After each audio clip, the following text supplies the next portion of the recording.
Imagine कीजिए वो situation जब आप एक मूवी थिएटर में बैठे हैं, आधे घंटे की मूवी निकल चुकी है, लेकिन इंटरवल आने से पहले ही आपको टॉयलेट जाना है और धीरे धीरे आपका प्रेशर बढ़ते जा रहा है। इस तरह की सिचुएशन अक्सर क्लासरूम में लेक्चर के दौरान, बस या ट्रेन में सफर करते समय, टॉयलेट ना मिलने पर या किसी और वजह से कई बार हमें चाहते या ना चाहते हुए पेशाब यानी कि अपने यूरिन के प्रेशर को कंट्रोल करना पड़ता है। आमतौर पर एक व्यक्ति दिन में 4 से 6 बार पेशाब करने जा सकता है, लेकिन कई लोग सिचुएशन की वजह से तो कई लोग अपनी आदत की वजह से यूरिन को होल्ड करके रखते हैं। आपने देखा होगा कई बार हम किसी मजबूरी की वजह से नहीं, बल्कि सिर्फ किसी दूसरी एक्टिविटी में बिजी होने के चलते हम अपने यूरिन को कुछ देर होल्ड करके तेज प्रेशर बनने का इंतजार करते हैं, फिर चाहे हम घर के अंदर हो, बाहर मार्केट, पार्क या फिर रेस्टोरेंट में हो। इतना ही नहीं, इस वजह से ज्यादातर 25 से कम उम्र के लोगों में यह देखा गया है कि उनकी टाइम के साथ साथ अपने यूरिन को होल्ड करने की एक सबकॉन्शियस हैबिट डेवलप हो जाती है, जिनमें उन्हें खुद पता नहीं होता और वो हर बार अपने प्रेशर को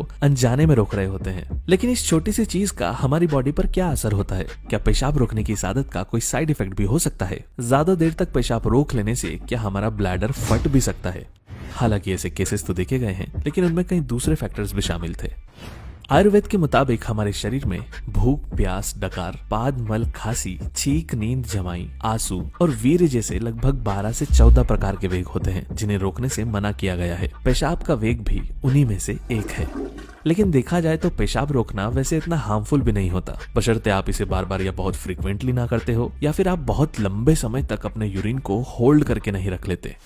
तेज प्रेशर बनने तक एक एडल्ट व्यक्ति के ब्लैडर में 2 ग्लास यानी कि लगभग आधा लीटर यूरिन इकट्ठा हो सकता है, और अगर इसकी मात्रा 1000 ml से भी ऊपर पहुंच जाती है तो ये सिचुएशन एक गंभीर हादसे में भी बदल सकती है। हमारे ब्लैडर की अंदरूनी दीवार यानी कि इंटरनल वॉल पर रिसेप्टर्स होते हैं। जब हमारे ब्लैडर में धीरे धीरे लिक्विड भरने लगता है तो ये रिसेप्टर्स हमारे ब्रेन तक इसका सिग्नल पहुंचाते हैं, और जब ब्लैडर एक लिमिट तक भर जाता है तो रिसेप्टर्स हमें यूरिन रिलीज करने का हल्का हल्का सिग्नल देने लगते हैं, जिससे हमें यूरिनेट करने की अर्ज महसूस होने लगती है। ब्लैडर में लिक्विड जितना ज्यादा इकट्ठा होता जाता है, ये सिग्नल उतना ज्यादा तेज होता जाता है और हमारा प्रेशर भी उतनी ही तेजी से बढ़ने लगता है। ज्यादातर एडल्ट्स अपने बाथरूम के प्रेशर को कंट्रोल करने में पूरी तरह सक्षम होते हैं, इसलिए हम चूज कर सकते हैं कि हमें प्रेशर बनते ही जाना है या फिर थोड़ी देर किसी कारणवश इसे रोके रखना है। जब हम आ रही पेशाब को रोकने की कोशिश करते हैं तो ब्लैडर के नीचे मौजूद एक्सटर्नल स्फिंक्टर मसल्स टाइट होकर यूरिन के बाहर आने का रास्ता ब्लॉक कर देते हैं, ताकि ब्लैडर में से यूरिन लीक होकर बाहर ना आ पाए। प्रेशर को कंट्रोल करने के लिए यही मसल सबसे ज्यादा इंपॉर्टेंट होती है, और बार बार या ज्यादा देर तक कंट्रोल करने, पेशाब करते समय ज्यादा फोर्स या जोर लगाने या फिर बिना किसी प्रॉपर सपोर्ट के पेशाब करने से ये मसल्स समय के साथ साथ कमजोर पड़ने लगती है। अगर आप एक ड्राइवर हैं जो सफर में होने के कारण कई सालों से बार बार अपने पेशाब को मजबूरी में रोकते आ रहे हैं, या फिर एक टीचर या नर्स है जो ऑपरेशन या लेक्चर्स की वजह से अक्सर अपने यूरिन को होल्ड करते रहते हैं, तो ऐसी रेपिटेटिव एक्टिविटी के भी लॉन्ग टर्म साइड इफेक्ट्स नजर आ सकते हैं, जैसे कि यूरिनरी रिटेंशन। ये एक ऐसी कंडीशन है जिसमें व्यक्ति की पेशाब को रोकने की कैपेसिटी पूरी तरह कमजोर पड़ जाती है। थोड़े से ही प्रेशर में बाथरूम जाना पड़ता है, नहीं तो पेशाब कपड़ों में ही लीक होने लगता है। इसके अलावा इससे ओवरऑल यूरिनरी कंट्रोल भी कमजोर होने लगता है, जिससे पेशाब कर लेने के बावजूद भी ब्लैडर पूरी तरह खाली नहीं हो पाता और थोड़ा बहुत यूरिन ब्लैडर में ही रह जाता है। ज्यादा समय तक यूरिन का ब्लैडर में पड़े रहने की वजह से उसमें सड़न पैदा होने लगती है और कई तरह की बीमारियां भी पनपने लगती है, जिससे ब्लैडर इन्फेक्शन, बैक्टीरियल इन्फेक्शन और यूटीआई यानी कि यूरिनरी ट्रैक इन्फेक्शन जैसी गंभीर बीमारियां होने का खतरा बढ़ जाता है। ये तो हो गई वो प्रॉब्लम्स जो बार बार पेशाब कंट्रोल करने की वजह से होती है, लेकिन तब क्या होगा जब एक व्यक्ति बहुत लंबे यानी कि जरूरत से ज्यादा समय के लिए अपने यूरिन को रोक कर ही रख ले।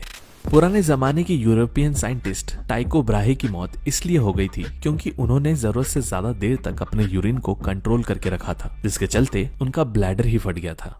हालांकि एक आम व्यक्ति के लिए इतनी देर तक पेशाब रोक पाना कि उसका ब्लैडर ही फट जाए नेक्स्ट टू इम्पॉसिबल है।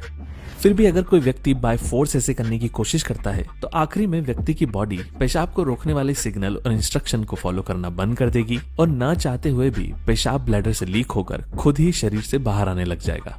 हालांकि कुछ एक्सट्रीम रेयर सिचुएशन में लोगों के ब्लैडर फटने के केसेस भी देखे गए हैं, लेकिन ऐसा जिन भी लोगों के साथ हुआ उनमें से लगभग सभी को खराब या डैमेज ब्लैडर की दिक्कत पहले से ही थी, या वो पहले से ही किसी तरह की पेल्विक इंजरी के शिकार थे। पर कुछ केसेस में ऐसा भी पाया गया जहां लोगों के ब्लैडर पूरी तरह ठीक होने के बावजूद भी फट गए। ऐसा उन लोगों के साथ हुआ जो पूरी तरह नशे में धुत थे। जरूरत से ज्यादा शराब और लिक्विड इंटेक के बाद ब्लैडर पूरी तरह फुल हो जाता है। बहुत ज्यादा नशे की हालत में व्यक्ति का ब्रेन नॉर्मल फंक्शन नहीं करता, जिसकी वजह से ब्रेन के सिग्नल्स और बॉडी के रिस्पॉन्स में गड़बड़ी आ सकती है। इसी गड़बड़ी के चलते पॉसिबिलिटी है कि उस वक्त व्यक्ति को यूरिन के तेज प्रेशर का एहसास ही ना हो और वो कई घंटों या जरूरत से ज्यादा देर तक अपने यूरिन को होल्ड करके रख ले। लेकिन ऐसा होने के भी एक्सट्रीम रेयर चांसेस है, यानी कि लाखों व्यक्तियों में से किसी एक ही के साथ ऐसा होने की संभावना होती है। इस तरह से कुल मिलाकर अगर देखा जाए तो पेशाब रोकने से होने वाले नुकसान केवल तब ही हो सकते हैं जब कई सालों तक लगातार ऐसा किया जाए या किसी तरह जरूरत से ज्यादा देर तक ही पेशाब को रोक लिया जाए, जो कि प्रैक्टिकली पॉसिबल नहीं है। इसलिए वैसे ये इतना खास चिंता का विषय भी नहीं है। चिंता का विषय ये केवल एक सिचुएशन में बन सकता है, जब पेशाब ना चाहते हुए आपके कपड़ों में निकल जाए और ऐसी स्थिति में आपको किसी व्यक्ति या लोगों के बीच में शर्मिंदा होना पड़े।